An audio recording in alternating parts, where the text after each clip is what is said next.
All right, we'll go ahead and get started here. We're now joined by Kyle Busch, driver of the number 8 Richard Childress Racing Chevrolet. We'll go ahead and roll right into questions. Bob? Bob Pockers, Fox Sports. After last week, there's a lot of talk about lack of respect, not necessarily where you were in the field, but well behind you. And I'm curious, why is it that way in the sense of, like, is it because there's cameras around and you just can't punch somebody after the race like you used to, or drivers don't give paybacks like they used to? But, like, what has resulted in this? I think there's a culmination of a lot of different things. Too many to list or that I can probably dream up and think of, but I think some of it stems from, how these younger guys are trained to race and what they do and how they are told what to do from a young age and how to be aggressive and things like that, and go out there and take no prisoners kind of thing. But then I feel like there's a lot to guys that just I don't know. I mean, a lot of them it's crazy because a lot of them are friends off the track too, and then they're running over each other on the track, and even teammates are running over each other. So it's just, I guess there's just not enough payback per se, even though you kind of look at Denny and the Chastain thing, and they've continued to go back and forth a few times. But, I don't know. It's just not good. I think the road courses kind of stem to a more aggressive nature. I think it's a little bit of the car as well too, where you can just bash into the back of somebody and you don't have anything that hurts your race car, where the old car you would crush a nose in or you would break a radiator or something like that if you were too dumb about it, where now you can just flat out punt somebody and nothing happens to your race car. So there are a lot of different variables. All right, we'll go right back here to Jordan and then Mike.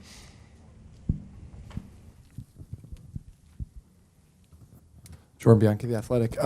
There's been some talk about maybe changing double file restarts on road courses to single file. Is that something you'd like to see?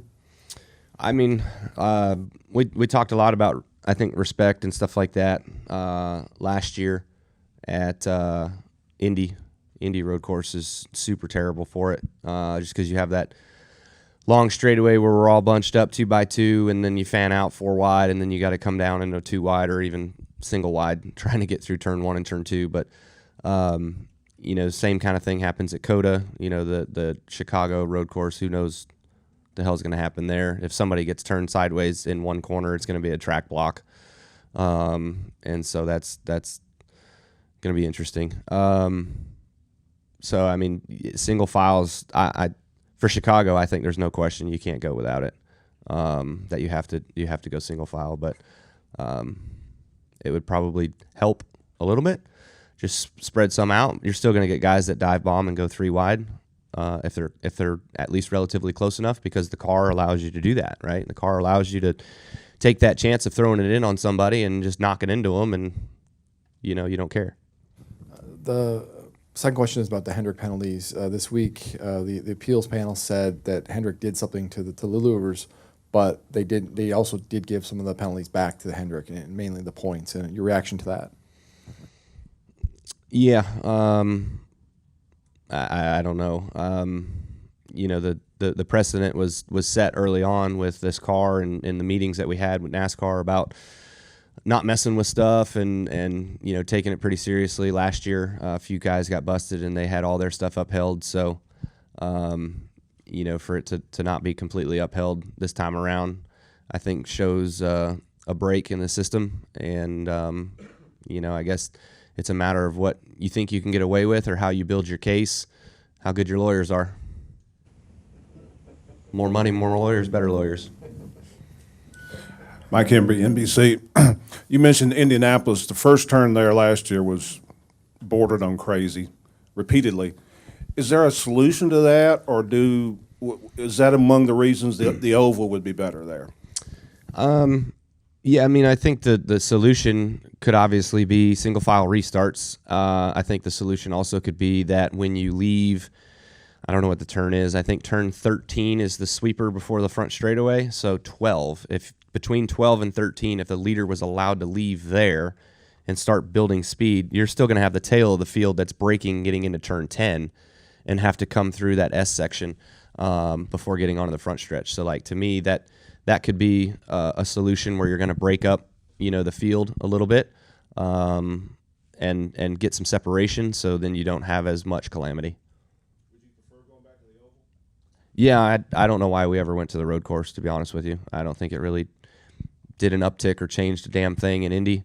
If we can't do a good enough job getting enough people to Indy to suffice us staying on the oval, then we need to go somewhere else. Just like anywhere. I'll say that about any track. All right, we'll come right up front here. Hank Kurz with AP. You'd obviously like to win every race, but failing that, how important is it for the sport and fan interest, especially that Ford and Toyota have finally won too? Yeah, I mean, parity's always good, right? Last year we had 19 different winners, every manufacturer, obviously, and I think the guy who won the most races was it 4 or 5 races that they won? So, that it's been a while since it's been that few of races won by the top winner of the series. Typically, you see 7, 8, 9, 10 races of a guy who wins, but it just showed good parity, and I feel like a lot of that has more to do with this next gen race car than it does the manufacturers. But they're all working hard and doing the best they can with what they got, and we continue to build on what our program is at RCR with Chevrolet. So hopefully we can keep heading in the right direction. In a lot of sports, people talk about parity like it's a terrible thing. Is it a good thing in racing? Well, if you look at F1, I don't think there's much parity. So you could argue that where, you turn on NASCAR races and you kind of don't really know who's going to win each week. You know who's good at particular racetracks, and sometimes those guys, myself, will only win one race a year, so they're not winning every single week, where you turn on an F1 race and you're just wondering if anybody's going to beat Red Bull right now. It was Mercedes. So there's obviously a distinct difference between our two series. We'll go over to Dustin. Dustin Long, NBC Sports. In talking about the lack of respect, you talked last week about Tyler Reddick and saying, hey, you hadn't had any issues with him, you raced him clean. What is it that he has done or what you guys have been able to do where you haven't had those issues, in the sense of what do you see out of the respect? What is he showing that you are not seeing potentially out of other people that are young drivers as well? Yeah, I mean, I think that for me and Reddick, we've raced around each other and we've always been cordial with each other and given each other room. And, if you lay on a guy just a little bit, whatever, no big deal, give benefit of the doubt. But, you haven't had guys that just flat out run over you. So Reddick was one of those. And so you kind of remember those. There's a few others that are on the opposite end of the spectrum that if it would have been them in front, you throw it off in there and you don't care if it sticks. You'd rather you stick and they don't. And so that's just the nature of I think, our sport and what racing has been forever. I talked about it weeks ago with the past generation of, Jeff Gordon, Tony Stewart, Bobby Labonte, Mark Martin, all those guys, on how they did things and how I kind of remember growing up watching that and seeing that. Yeah, you had the Earnhardts out there and the other guys, some of the other guys that were a little rough sometimes, and that's, you're going to have that occasionally, right? But the week-to-week nature of it, the same guy being in the headlines running over somebody every single week is a bit tiresome. I remember Ernie Irvin back in the day, who obviously did a little bit of that and, had to come to Jesus meeting with the whole garage area of, basically admitting his mistakes. But you're never going to see that in this day. I'm also curious on a different topic in terms of social media.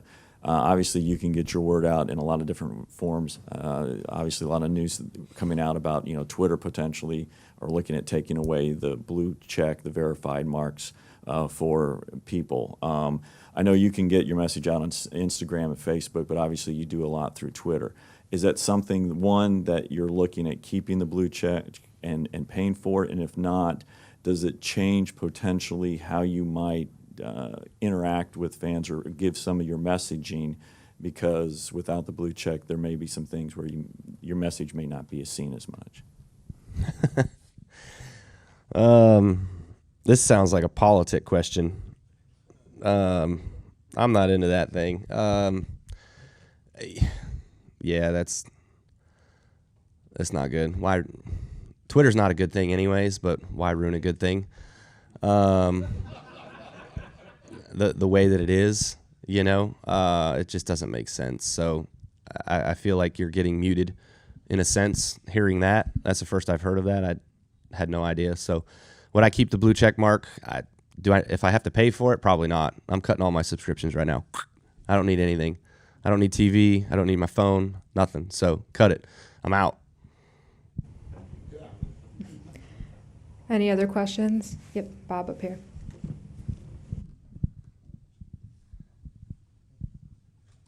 Bob Hockers, Fox Sports. We often ask you about racing teammates, and is it any different? But I'm curious in the Ross and Danielle situation coming. Is it any different on how you mend fences with teammates than non-teammates? I think that has to do more with the team owner. When I had an issue with Jeff Gordon a long time ago, Rick brought us in and sat us down and we talked. And then myself and Denny, once or twice, once for sure, the All-Star race. But then after that, it was a couple speedway racing incidents that we had where we just had to agree to disagree on our philosophies around speedway racing. And obviously he's won a hell of a lot more than I have at those. So, he's better at that. But that was, where Joe had to get involved and kind of talk us through our differences. But I think that's kind of where it lies, in my opinion. When I've had drivers at KBM that don't get along or whatever, I talk to them individually, and then I bring them together and I talk to them together and try to go over that stuff. So, last week looking at it, the Suarez incident, just the replay that I saw, I didn't go back and watch, but Chastain dove it in like anybody would and ran into the back of a guy who ran into the back of Suarez, so it wasn't maliciously intent to, the one to hit the 99. It just happened that way through chain reaction. But still, again, you got to be. Maybe I hit somebody with my front end when I got into the corner, but I think you can do a pretty good job of knowing where your stuff's at. Maybe he needs glasses. I don't know. I started wearing them this year. I see way better. All right, we'll finish up front here with Deb. Deb Williams, Auto Week. Kyle, you've been driving so long. You're so knowledgeable about cars and all. We hear a lot of these young drivers coming up now spending a lot of time in simulation. Do you spend much time in simulation, and do you find that much of a benefit to you, and if so, in what way? Yeah. What a necessary evil.